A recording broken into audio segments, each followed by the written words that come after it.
This is the King of the Island of Heybeli, Part 2. Now, we left off when the pirates were attacking, and they were attacking with their ballistas and catapults along the parapets of the palace on Heybeli. And the king's commander, Skotka MacLeal, and his wife, Nuria of the Shimmering Light, had commanded him to take the catapults and ballistas back onto the parapets because it's too dangerous for the soldiers commanding them, running them, because they might fall off the cliff. So as they were doing that, the king had left off. He had said that it would be too late to get all the catapults and ballistas back on the parapets, that he would need the help of his sorceress, the beautiful Jamila. So Jamila was his grand sorceress, and she'd been there for a long time, and she was always fair and young. And she was there, the court sorceress, in the days of King Aharon's father, King Malik. And before that, she was there as the court sorceress of King Malik's father, King Malik the First, as well as King Malik the Second. And before that, she just appeared out of nowhere, and she said to him, I will be your sorceress, but you must treat me well always. And so she's been treated fairly well so far. Anyway, King Aharon rushed as fast as he could to sorceress Jamila's tower inside of the castle grounds on Heybeli. And he rushed into her tower, and he rushed up the steps to the very top. And there was Jamila, gazing out of the window at the pirate ships. And she was just lost in thought, just staring there.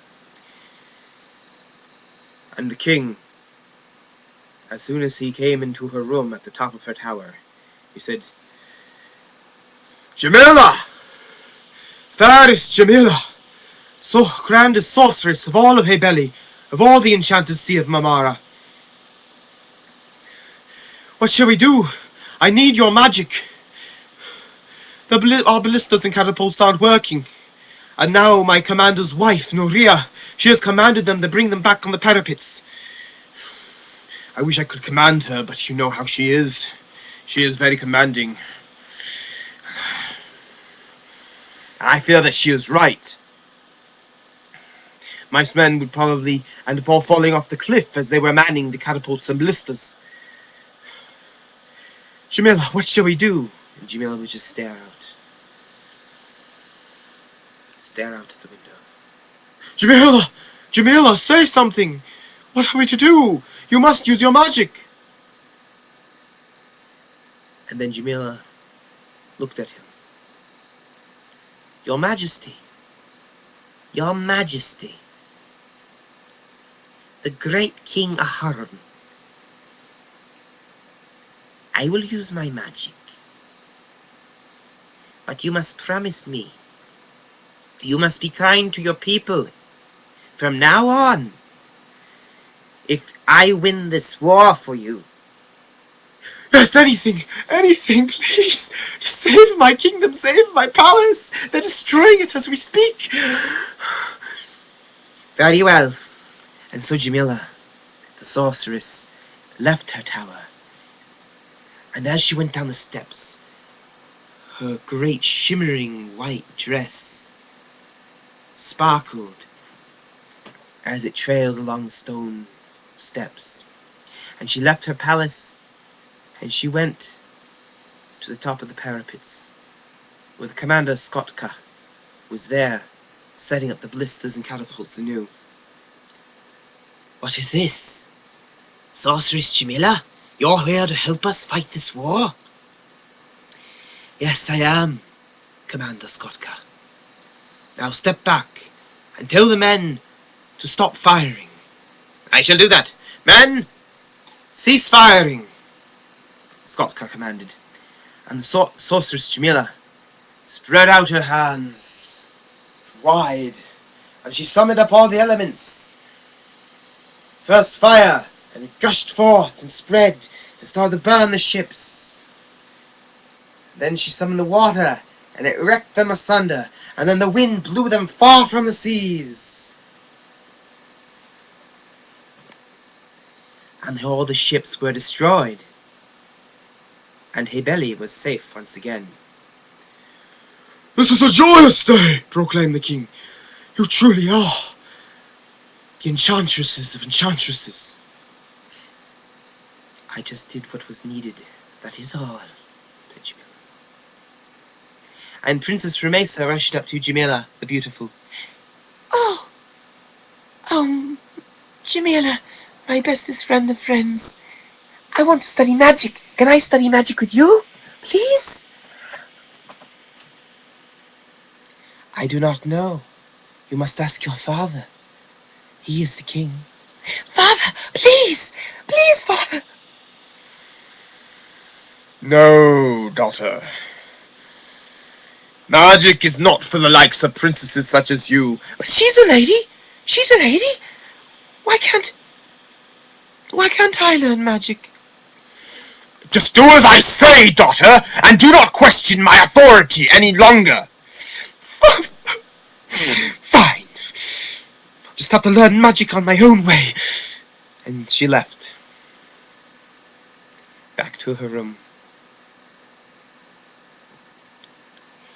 Anyway, Heybeli had peace for many a year. But the king, he grew sterner and meaner than ever. And Skotka spoke with his wife one day.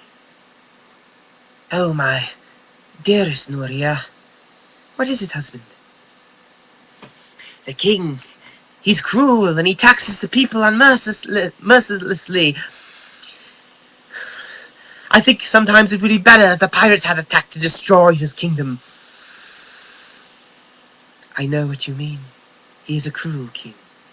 Husband, I think the time has come for the king to be disposed of. What is this you speak of, Noria? Surely you don't mean treason. It is treason to plot against the king. But husband, I think you would make a far better king. But how? How would I kill the king that I've been loyal to so many years? I can't do this thing you ask of me. Your Majesty, my husband. My husband. There is a way. And you know Dilruba, the greatest of the warriors? Yes, she's very fine. She's also a cunning rogue, exactly. I have been talking with her, and she loves the king no more than we do. She would love to see him disposed of, and have you as ruler. But do you think she could infiltrate his palace and slay him? I do indeed. I shall go and summon her right now. I shall do that, my love. I shall do that. And so, Skotka went off to see Dilruba. She was in a tavern in Heybeli town, within the castle walls. And she was there drinking her mead. Skotka, what a pleasant surprise! Your wife, Noria, told me that I would see you. So, you want me to kill the king? Yes, I think that would be good and best for all this nation. If I was king, yes, I will do that. And you will make me the commander of all the troops.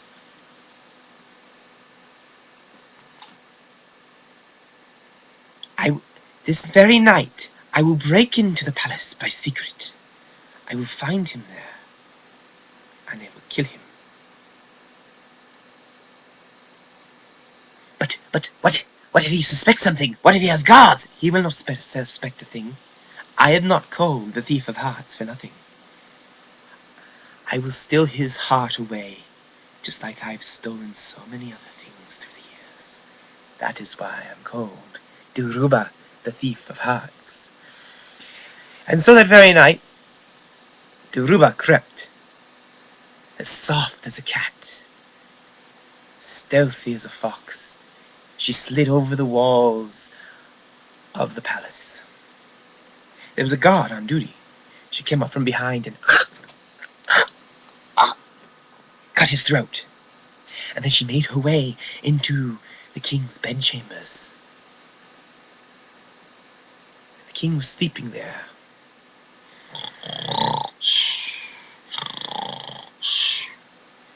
She slid ever so carefully. And she was about to cut his throat as he slept with her poisoned dagger. When all of a sudden a voice from the doorway came. "What are you doing?" It was Princess Remesa. "What are you doing? You're going to kill my father?"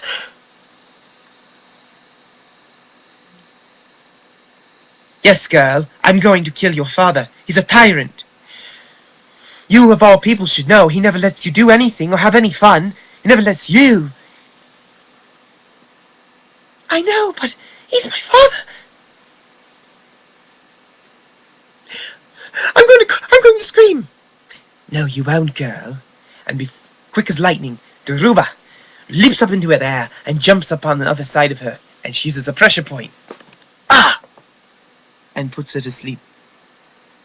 This is no mere pressure point, for when Remesa wakes, she will remember nothing of what occurred. Dilruba, the Thief of Hearts, learned this secret in a land far to the east, about the circulation of the blood through the veins. So, Remesa went to continue her task, and she went over to the king. She took out her dagger, and he died silently in sleep.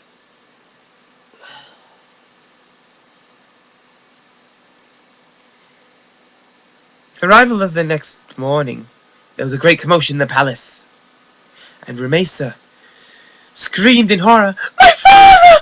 No! No! I can't believe he's dead. I mean, he was so mean, but how did he die? No! Oh, Papa! Oh, Papa!" She would cry, and Skotka came in and said, "Princess, what is it? What is the king? He is dead! How did he? Who did this?" He acted quite surprised, but it was all an act to him. And they held a council with the elders of the city of Heybeli. And the elders that very day proclaimed that because the princess was still too young to rule, her father's dead, and also because the king's law had stated that only a male heir, and he had no male heir, so Remesa would not be made queen. However, the elders agreed to make the commander, because he had been so faithful through the years to the king. They decided to make him the king, and his wife Noria would be his made queen. And they proclaimed that him King Skotka MacLeal and Queen Noria of the Shimmering Light, rulers of the island of Heybeli in the Marmara Sea. But not all were completely joyous, for sorceress Chimila suspected something. And that is the end of part 2 of the King of Heybeli Island.